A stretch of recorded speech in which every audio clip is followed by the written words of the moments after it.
অনেকে দেখা যায় যে মাশাআল্লাহ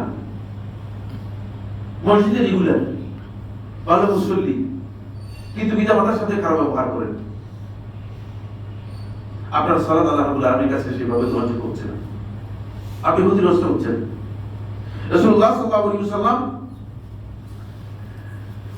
পিতা মাতার সাথে অবাধ্যকারী ব্যক্তি ব্যাপারে আল্লাহ নবী সাল্লাল্লাহু আলাইহি ওয়াসাল্লাম কঠিন অবস্থান নিয়েছেন।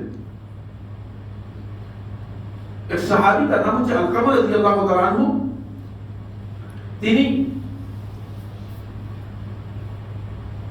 তার মৃত্যুর সময় শাহাদাত তিনি উচ্চারণ করতে পারছেন না।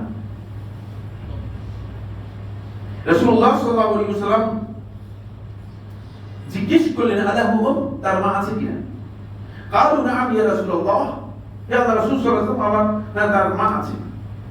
قال فأتوا بها, তার মাকে নিয়ে আসো।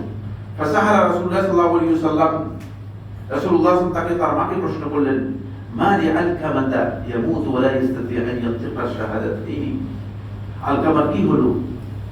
সে মৃত্যুর মুখোমুখি, কিন্তু সে তো শাহাদাত পড়তে পারছে না, মুখ উচ্চারণ করতে পারছে না। বলতো, ইয়া রাসূলুল্লাহ, তখন তার মা কথা বলল, কাল ইয়া রাসূলুল্লাহ, তার মা বলল, ইয়া রাসূলুল্লাহ, রাসূল সাল্লাল্লাহু আলাইহি ওয়াসাল্লাম কানা ইযা আতা বিল আকলি ইয়াদখুলু আলা যাওজাতিহি আওয়ালান, যখন বাহির থেকে খাবার নিয়ে আসতো প্রথমে স্ত্রীর কাছে যেত, তার স্ত্রীকে আগে খাবার দিয়ে তারপরে আসতো আমার কাছে। এটা আমার পছন্দ হতো, ব্যাপারটা ভালো লাগতো না, এতে একটু অসন্তুষ্ট হয়ে যাবে। فقال لها رسول الله صلى الله عليه وسلم, তাকে বললেন, আরদি আনহু ইয়া উম্মাহুল আলকামা, হে আলকামার মা, তুমি তার উপর সন্তুষ্ট হও, ক্ষমা করে দাও। মাকে বলে যে ক্ষমা করে দাও। قالت له لا يا رسول الله, বলতো মহিলা পড়া বেশি বুঝতে পেরেছেন, লা ইয়া রাসূলুল্লাহ, আল্লাহ রাসূল যেখানে বলতেছে ক্ষমা করে দাও, সব কি বলছে ক্ষমা করে দিতে পারত, লা ইয়া রাসূলুল্লাহ, না, আল্লাহ রাসূল সাল্লাল্লাহু আলাইহি ওয়াসাল্লাম এটা করব না। ফাক্কার রাসূলুল্লাহ সাল্লাল্লাহু আলাইহি ওয়াসাল্লাম যালিকা, আল্লাহ নবী সাল্লাল্লাহু আলাইহি ওয়াসাল্লাম বারবার এটা আওড়াচ্ছিলেন, বলতেছিলেন যে ক্ষমা করে দাও, আর সেও বলতেছে না, আমি এটা পারতেছি না। আমরা বোধহয় কাছে বলছে, ভাই ক্ষমা করে দেন, বলে পারছি না। কিন্তু আপনি জানেন না, যদি আমার আল্লাহ রাব্বুল আলামিন আপনাকে বলেন যে আমি তোমাকে ক্ষমা করতে পারছি না, তাহলে কি করতে হবে?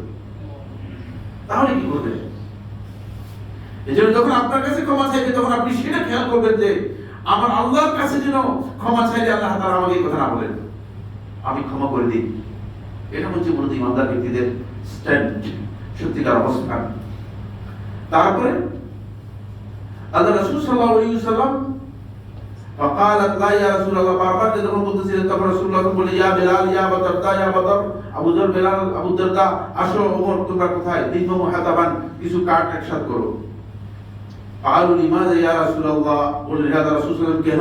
قال, তিনি বলেন, নুহরিকু আলকামা, আলকামাকে আগুনের মধ্যে পুড়িয়ে ফেলবো, কাঠ দিয়ে আগুন দিয়ে পুড়িয়ে ফেলবো। ফারাক্কা কালবু উম্মি আলকামা, তখন মায়ের অন্তরটা কাঁদা বলল, দেখলেন রাসূল সাল্লাল্লাহু আলাইহি ওয়াসাল্লাম তো পুড়িয়ে ফেলবে এখন, আল্লাহ রাসূল কাটা দিয়ে বলতেছে পুড়িয়ে ফেলবে। ফাকালাত রাদিতু আনহু ইয়া রাসূলুল্লাহ, আল্লাহ রাসূল সাল্লাল্লাহু আলাইহি ওয়াসাল্লাম তাকে ক্ষমা করে দিয়েছি, আমি তার উপর সন্তুষ্ট, আমার অসন্তুষ্টি উঠাই দিলাম। ফাযাহাবু ইলা আলকামা, তখন তারা আলকামার কাছে গেলেন। ফাওয়াজাদুহু ইয়াকুলু আশহাদু আন লা ইলাহা ইল্লাল্লাহ ওয়া আন্না মুহাম্মাদার রাসূলুল্লাহ, গিয়ে দেখলেন যে তিনি বলতেছেন আশহাদু আন লা ইলাহা ইল্লাল্লাহ ওয়া আন্না মুহাম্মাদার রাসূলুল্লাহ, শাহাদাতাইন বলতে পারছেন। বুঝতে পারলেন? সুবহানাল্লাহ। মানে রক্তগুলো আপনি কালিমাতুত তাওহীদ করে থাকেন যে মানে পিতা মাতার সাথে দুর্ব্যবহার করলে অসুবিধা কি, আমি আল্লাহর সাথে আমার সম্পর্ক ঠিক আছে না। আল্লাহ রাব্বুল আলামিন এই আসমানের নিচে জমিনের উপরে আমার আল্লাহ সুবহানাহু ওয়া তাআলা আল্লাহর হকের উপরে সবচেয়ে যেই হককে বেশি গুরুত্ব দিয়েছেন, সেটা হচ্ছে পিতা মাতার হককে গুরুত্ব দিয়েছেন। এর বন্ধুগণ, যাদের পিতা মাতা জীবিত আছে তারা অবহেলা করবেন না, আর যাদের পিতা মাতা নেই কিন্তু তাদের সাথে দুর্ব্যবহার করেছেন, তারা আল্লাহ রাব্বুল আলামিনের কাছে ক্ষমা প্রার্থনা করুন এবং পিতা মাতার জন্য অধিক পরিমাণে দোয়া করুন।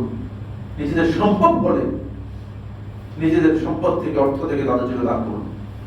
হয়তো আল্লাহ সুবহানাহু ওয়া তাআলা আপনাকে এর জন্য আল্লাহ রাব্বুল আলামিন যেই ত্রুটিটুকু হয়েছে, যেই ঘাটতিটুকু হয়েছে, সেটা আল্লাহ রাব্বুল আলামিন ক্ষমা করে দেবেন। এরপরে যে পয়েন্টটি, সেটা হচ্ছে এই মুদমিনুল খামর। মুদমিনুল খামর হচ্ছে যে মাদকাসক্ত, মদ পান করে থাকে। আল্লাহ নবী সাল্লাল্লাহু আলাইহি ওয়াসাল্লাম বলেছেন, ওই ব্যক্তির আল্লাহ সুবহানাহু ওয়া তাআলা কি করবেন না? আল্লাহ রাব্বুল আলামিন ওই ব্যক্তির সাওয়াত আল্লাহ সুবহানাহু ওয়া তাআলা কবুল করবেন না।